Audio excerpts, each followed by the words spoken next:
মেয়েটি ছেলেটিকে খুব ভালোবাসতো, ছেলেটিও মেয়েটিকে খুবই ভালোবাসতো। একদিন ছেলেটি বলল, আমার পরিবারের সঙ্গে তোমাকে দেখা করাবো। তারপরে তাদের বাড়িতে না আসার পর তার মা বাবা সবাই মেয়েটিকে দেখে খুবই রেগে গেল, কারণ মেয়েটি ছিল অত্যন্ত গরিব। আর গরিবদের ছেলেটির বাবা মা কেউই পছন্দ করতো না। যখন ছেলেটিকে বলল যে তুমি ওকে ভুলে যাও, তখন মেয়েটি ছেলেটিকে বোঝানোর চেষ্টা করতে থাকলো, আমি তোমাকে ছাড়া বাঁচতে পারবো না, তুমি আমাকে ছেড়ে দিও না। ইতিমধ্যে মেয়েটিকে ঘাড় ধাক্কা দিয়ে বের করে দিল ছেলেটির মা।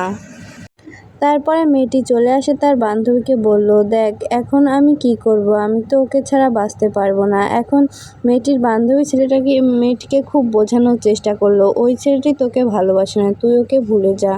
আর তুই যেহেতু গরিব ছিলি এর জন্য তোকে ওরা প্রত্যাখ্যান করলো। তুই এর পর্যায়ে এমন হবি যে একদিন ওই ছেলের মারাই তোকে দেখে আফসোস করে বলবে, যদি তখন তোকে বৌমা বানাতাম তাহলে হয়তো আজকে তাদেরকে এরকম দিন দেখতে হতো না।